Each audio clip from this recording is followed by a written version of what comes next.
भगवते वासुदेवाय नमो। चतुर्थ स्कंद प्रथम अध्याय ब्रह्मामन्वादि सृष्टि कथा मनुवंशर जे व्यवस्था चतुर्थ स्कंदे 31 अध्याय होइछि प्रकाश। ता मध्ये प्रथम अध्याय मनुदुहिता वंश कहे मैत्रेयवाच। एबे हो शुणो एक चिते चतुर्थ स्कंद भागवते पूर्वे जे पद्मजुनि तनु जन्मिले शाम्भुव मनु। तानारी शतरूपा नाम पवित्र सर्वगुण धाम तार उदरे बेनि सुत परे तृतीय दुहित आकुति देवभूति बेनि प्रसूति नामे कन्या तिनि आकुति रुचि गिरी बोरीला पुत्रिका धर्मे विवाहला। जे धर्म विधि वेद मार्गे विचारी शतरूपा संगे से प्रजापति गृहे आणी सुधर्मे आकुति घरणी। से कन्या गर्भे रुचि वीर्ये पुत्र दुहिता महातेजे जन्मिले अति सुलक्षण तांक नाम एबे शुण। यज्ञ पुरुष तांक वंशे जन्म हुईले विष्णु वंशे कन्या स्वरूपा सुलक्षणा ता नाम कल्पिला दक्षिणा। तहु कन्यार पुत्र आणी सुगृहे मनुक घरणी निज पत्य प्रिय भावे पाळंती मनु वंश लाभे। रुचिर घरे कन्या रही दक्षिणा नाम जार हुई हेमंते गला दीना केते से रुचि कन्या अभिमते। से यज्ञ रूपी विष्णु हस्ते कन्या अर्पिले विधिमते।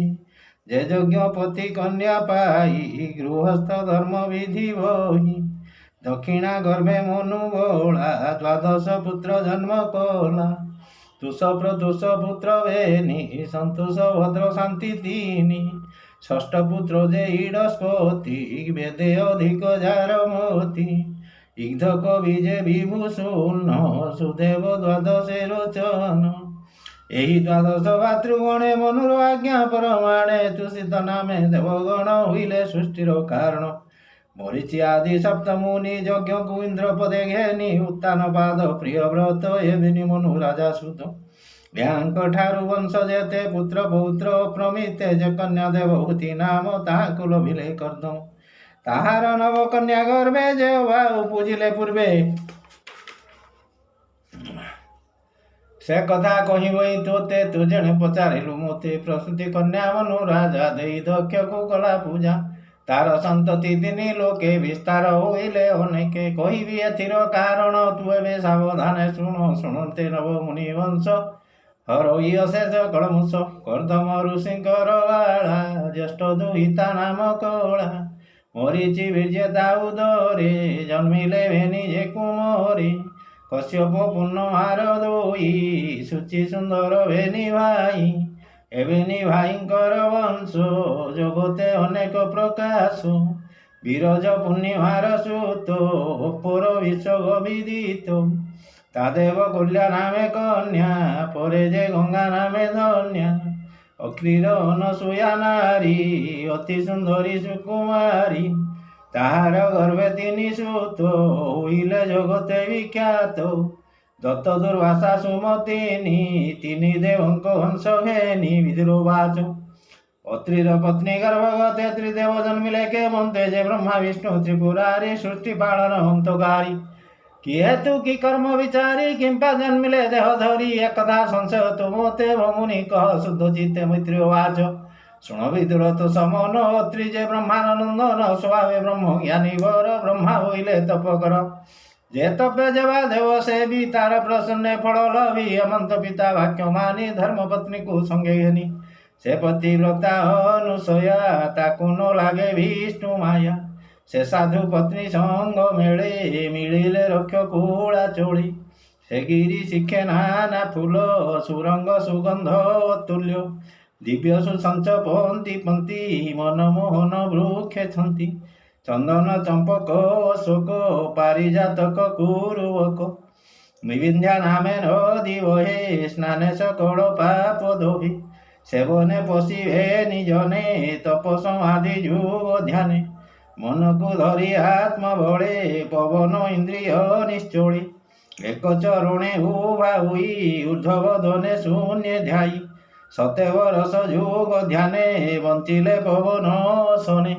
निश्चय जुग ध्याने चिंती चित्तामंत विचारंती जगत प्रभु जे ईश्वर सृष्टि पालन नाश कर। ଅନାଦି ପରମ କାରଣ ଦୁର୍ଲଭ ଯାହାର ଚରଣ ଆମ୍ଭର ସନ୍ତତି କାରଣେ ଶରଣ ଗଲୁ ତା ଚରଣୀ ଏମନ୍ତ ଯୋଗ ଚିତ୍ତେ ଚିନ୍ତି ହରି ହୁଆନ ନ ଜାଣନ୍ତି ସେ ହରି ଯେବେ ଦୟା କରେ ଜନ୍ମ ଲଭିବେ ଆମ୍ଭ ହରି ସଫଳ ଜୀବନ ଆମ୍ଭର ସେ ହରି ଶରଣ ଶୋଧରୁ ଏମନ୍ତ ଚିତ୍ତେ ନିତ୍ୟ ଚିନ୍ତି ଯେ ବନେ ତପସେ ସାଧନ୍ତି ঊর্ধ্ববোধনে সে নিশ্চল এমন্তে গলা দীর্ঘ কাଳ ପ୍ରାଣ ସଂଯମ ଶ୍ରମ ବଳେ ଶିରେ ଉପୁଜିଲା ଅନଳେ ତେଜେ ତାପିଲା ତିନି ପୁର ଦେଖି କମ୍ପିଲେ ସୁର ନର ତକ୍ଷଣେ ପ୍ରଭୁ ନର ହରି ତିନି ଦେବଙ୍କ ରୂପ ଧରି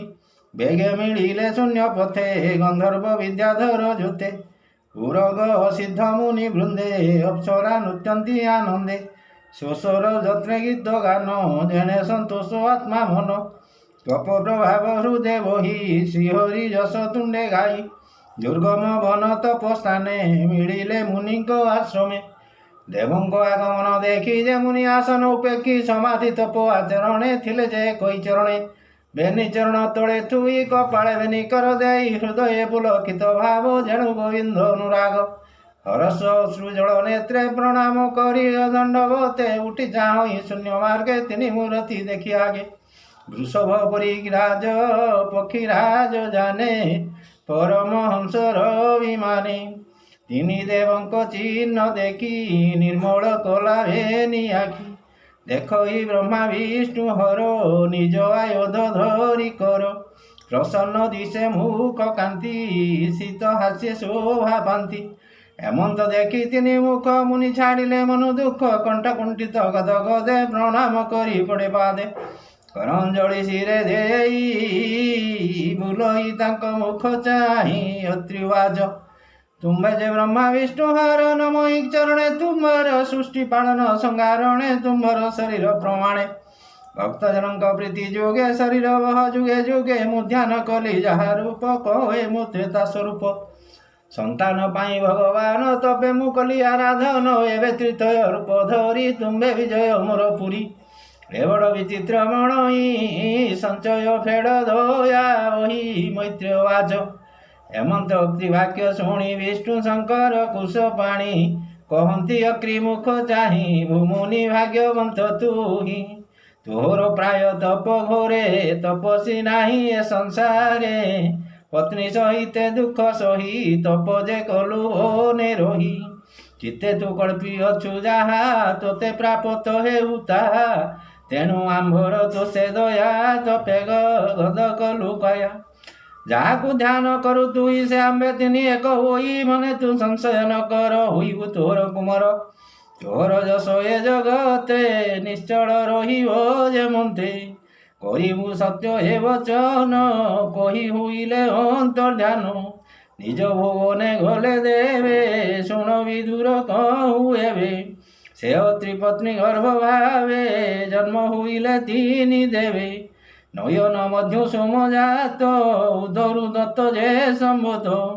ଦୁର୍ବାସା ଦୁର୍ଜଟିର ଅଂଶେ ଜନ୍ମ ହୋଇଲେ ପୃଷ୍ଠ ଦେଶେ ତପ ପ୍ରଭାବର ଏ ଗୁଣ ଏବେ ଅଙ୍ଗିରା ବଂଶ ଶୁଣ ଶ୍ରଦ୍ଧା ଯେ ଅଙ୍ଗିରା ଯୁବତୀ ତାର ସଙ୍ଗମେ ପ୍ରଜାପତି ଚାରି କୁମାରୀ ଜନ୍ମ କଲା ସୁନ୍ଦର ରୂପ ଗୁଣଶୀଳା ତୁଳନା ନାହିଁ ଅନୁପମ ଶୁଣ ତାଙ୍କର ନାମ ପ୍ରଥମ କନ୍ୟା ସିନିବାଲି ଅପରେ କୁହୁ ରାଜା ଗାବାଳି ଚତୁର୍ଥ କନ୍ୟା ହନୁମତି ଏମନ୍ତେ କନ୍ୟାଙ୍କର ଖ୍ୟାତି ଅପରେ ଭେନି ପୁତ୍ର ଜାତ ତଥ୍ୟ ବୃହସ୍ପତି ଖ୍ୟାତ ଯେ ସାରୁ ମନନ୍ତରେ ଗୁଣେ ବିଖ୍ୟାତ ତିନି ପୁରେ ବ୍ରହ୍ମା ବନ୍ଦିତ ତାଙ୍କ ଗୁଣ ପୁଲସ୍ତ୍ୟ ବଂଶ ଏବେ ଶୁଣ ଅଗସ୍ତ୍ୟ ହର୍ବିଭୂଦରେ ଜନ୍ମିଲେ ପୁଲସ୍ତ୍ୟ ବୀର୍ଯ୍ୟରେ ଅନ୍ୟ ଜନ୍ମରେ ଜଠର ଅଗ୍ନିରେ ଖ୍ୟାତ ତିନି ପୁର ବିଶ୍ରବା ନାମେ ତାର ଆର ସୁତ ଯାଜସ ତିନି ପୁରେ ଖ୍ୟାତ ତା ପତ୍ନୀ ନାମ ଇଡ଼ ବିଡ଼ା ଦୁର୍ଜୟ ପୁତ୍ର ପ୍ରସବିଲା କୁରୂପ ଦେଖି ତା ଶରୀର ତା ନାମ କଳ୍ପିଲା କୁବେରମ୍ ପୁଣି ବିଶ୍ରବା ତେଜ ଘେନି କେଶିନୀ ଗର୍ଭେ ପୁତ୍ର ତିନି ରାବଣ କୁମ୍ଭକର୍ଣ୍ଣ ନାମ କେଜେ ତ୍ରୈଲୋକ୍ୟ ନାହିଁ ସମ ଜନ୍ମ ହୋଇଲେ ବିଭୀଷଣ ବିଷ୍ଣୁ ଭକତ ମହାଜନ ପୁଲହ ବଂଶ ଏବେ ଶୁଣ କହିବା ତାହାଙ୍କର ଗୁଣ ଫୁଲବାଣ ଜାଗତି ଗର୍ଭେ ତିନି ବାଳକ ଜନ୍ମ ଲଭେ କେପାରେ ତାଙ୍କ ଗୁଣ ଚିନ୍ତି ଅନଳ ପ୍ରାୟ ତେଜ କାନ୍ତି ଜ୍ୟେଷ୍ଠର ରାମ କର୍ମ ଶ୍ରେଷ୍ଠ ଦ୍ୱିତୀୟ ବରିଆନ ଶିଷ୍ଟ ସହିଷ୍ଠୁ ତୃତୀୟ ପ୍ରକାଶ ଏବେ ତୁ ଶୁଣ କୃତବଂଶ କତୁର ପତ୍ନୀ କ୍ରିୟା ନାମ ତା ପୁତ୍ର ଶୁଣ ପୁଣ୍ୟ ଧାମ ଷଷ୍ଠୀ ସହସ୍ର ବାଳକିଲ୍ୟ ତା ଗର୍ଭେ ପୁତ୍ର ବୁଝିଲା କେପାରେ ତାଙ୍କ ଗୁଣ ଚିନ୍ତି ଅନଳ ପ୍ରାୟ ବିରାଜନ୍ତି ଶୁଣ କହିବା ବିଷ୍ଣୁ ଭାବେ ବରିଷ୍ଠ ବିଜେ ଉର୍ଜା ଗର୍ଭେ ନିର୍ମଳ ଗୁଣେ ସପ୍ତ ଋଷି ମନୁ ଅନ୍ତରେ ଯାହା ଘୋଷି ଶୁଣ ବିଦୁର ମନ ସୁଖେ ତାଙ୍କ ନାମ କହୁ ମୁଖେ ଜ୍ୟେଷ୍ଠ ଚିତ୍ର କେତୁ ସୁରୁଚି ବିରଜା ମିତ୍ର ବେନି ବଶ୍ଚି ଉଲ୍ଲୁଣ ବସୁଭୃତ ଯାନ ଦ୍ୟୁମାନ ଶକ୍ତି ଆଦି ଅନ୍ୟ ଚିତ୍ତିର ବଂଶ ଏବେ କହି ଶୁଣ ବିଦୁର ମନ ଦେଇ ଚିତ୍ତି ଯେ ଅଥର୍ବର ପତ୍ନୀ ତା ଗର୍ଭେ ଏକ ପୁତ୍ର ଜନ୍ମୀ ଦଧିଚି ନାମେ ମହାଧୀର ତା ଅନ୍ୟ ନାମ ଶଶୀର କେ କହିପାରେ ତାଙ୍କ ଗୁଣ ଏବେ ତୁ ଭୃଗୁବଂଶ ଶୁଣ ଭୃଗୁର ପତ୍ନୀ ଖ୍ୟାତି ଗର୍ଭେ ତିନି ଅପତ୍ୟ ଜନ୍ମ ଲଭେ ଧାତା ବିଧାତା ବେନି ସୁତ କନ୍ୟା କମଳା ସମ୍ଭୂତ କମଳା ବିଷ୍ଣୁଙ୍କୁ ବରିଲା ସେ ଅନୁରୂପ ପଡ଼ିଗଲା ସେ ଅନୁରୂପ ପତି କଲା ଧାତା ବିଧାତା ବେନି ଭାଳେ ସୁନ୍ଦର ରୂପ ଭାଳ କାଳେ ମେରୁରୁ ଶିର ଯେ ଦୁହିତା ଆୟତି ନିୟତି ସମ୍ଭୂତା ଏବେନି କନ୍ୟା ବେନି ଭାଇ ବିବାହ ହଇଲେ ଭାବ ବହି ସେବେନି କନ୍ୟା ଗର୍ଭଗତେ ଜନ୍ମ ଲଭିଲେ ବେନି ସୁତେ ମୃକଣ୍ଡ ପ୍ରାଣ ତାଙ୍କ ନାମ ସୁନ୍ଦର ଯମ ନୁହେଁ କାମ ମୃକଣ୍ଡ ସୁତ ମାର୍କଣ୍ଡେୟ ପ୍ରାଣର ଏକ ନୟ ତା ନାମ ବେଦ ଶିରା ହୁଏ ମୁନିଙ୍କ ମଧ୍ୟ ମହାଶୟୀ ଭୃଗୁର କବି ନାମେ ପୁତ୍ର ଉନସାନା ମୁନି ତାର ଶୁଦ୍ଧ ଏ ସର୍ବମୁନି ମହାଜନ ସ୍ୱଭାବେ ତ୍ରୈଲୋକ୍ୟ ଭାବନ ହେମନ୍ତ କର୍ଦ୍ଦମ ଦୁହିତା କହିଲି ମୁନି ବଂଶ ଖ୍ୟାତି ଶ୍ରଦ୍ଧାଏ ଶୁଣନ୍ତି ଯେନରେ ଜ୍ଞାନ ଜ୍ଞାନ ପାପ ହରେ ଯେ ସ୍ୱୟଂଭୁବ ମନୁସୁତା ପ୍ରସୂତି ନାମେ ପତିବ୍ରତା କାହାର ପତି ଶୁଦ୍ଧମତି ଜାନାମ ଦକ୍ଷ ପ୍ରଜାପତି ତା ବୀର୍ଯ୍ୟ ପ୍ରସୂତିର ଗର୍ଭେ ଷୋଡ଼ଶ କନ୍ୟା ସେ ପ୍ରସବେ ଜନ୍ମିଲେ ନାରୀ ସୁଲୋଚନୀ ରୂପେ ତ୍ରିଭୁବନ ମୋହିନୀ ଧର୍ମକୁ ତ୍ରୟୋଦଶ ନାରୀ ଦେଲା ସେ ଅଳଙ୍କାର ହରି ଅଗ୍ନିକି ଏକ କନ୍ୟା ଦେଲା ପିତୃପୁରୁଷେ ଏକ ବାଳା ଅପରେ ସତୀ ନାମେ କନ୍ୟା ସୁଶୀଳା ପତିବ୍ରତା ଧନ୍ୟା ଭବଙ୍କୁ କଲେ ସମ୍ପ୍ରଦାନ ଜାନାମ ଭବ ବିନାଶନ ବିଦୁର ହୋଇ ଶୁଦ୍ଧ ମନ ଧର୍ମପତ୍ନୀଙ୍କ ନାମ ଶୁଣ ସଦା ମୈତ୍ରୀ ଦୟା ଶାନ୍ତି ଦୃଷ୍ଟି ପୃଷ୍ଟି କ୍ରିୟା ଉନ୍ନତି ତିକ୍ଷି ତିତିକ୍ଷା ଲଜ୍ଜା ବୁଦ୍ଧି ମେଧା ମୂର୍ତ୍ତି ସହିତ ଯେ ପ୍ରସିଦ୍ଧା ଏ ତ୍ରୟୋଦଶ ଧର୍ମ ନାରୀ ଦକ୍ଷ ସୁମନ୍ତେ ବିବାହ କରି ଶ୍ରଦ୍ଧାର ସୁତ ସତ୍ୟ ଖ୍ୟାତ ପ୍ରସାଦ ମୈତ୍ରୀ ଦହୁଁ ଜାତ ଦୟାର ସୁତ ଯେ ଅଭୟ ସୁଖ ଯେ ଶାନ୍ତିର ତନୟ ହର୍ଷକୁ ପ୍ରସବିଲା ତୃଷ୍ଟି ଗର୍ଭ ପ୍ରସବ କଳା ପୃଷ୍ଟି କ୍ରିୟାରତ ମୁଁ ଯୁଗ ହୋଇ ଉନ୍ନତି ଦର୍ପ ପ୍ରସବ ହୋଇ ତିତିଖ୍ୟାତ କ୍ଷମ ହେଲା ଲଜ୍ଜା ବିନୟ ଜାତ କଲା ବୁଦ୍ଧିର ପୁତ୍ର ଅତ୍ର ପୂର୍ଣ୍ଣ ମେଧାର ତନୟ ସ୍ମରଣ ମୂର୍ତ୍ତିର ସୁତ ଏବେ କହି ଆଶ୍ରିତ ସର୍ବଗୁଣ ଜହି ସେବେନି ନର ନାରାୟଣ ତାହାଙ୍କ ଜନ୍ମ କର୍ମ ଶୁଣ ଏ ମୂର୍ତ୍ତି ପୁତ୍ର ଜନ୍ମ ଦିନେ ଆନନ୍ଦ ଏତିନି ଭୁବନେ ଦିଗ ପବନ ଗିରି ନଦୀ ଆନନ୍ଦେ ଉଛୁଳେ ଜଳଧି ଆକାଶ ପୁରେ ଦୁର୍ଯ୍ୟ ଘୋଷେ ନିର୍ମେଘେ କୁସୁମ ବରସେ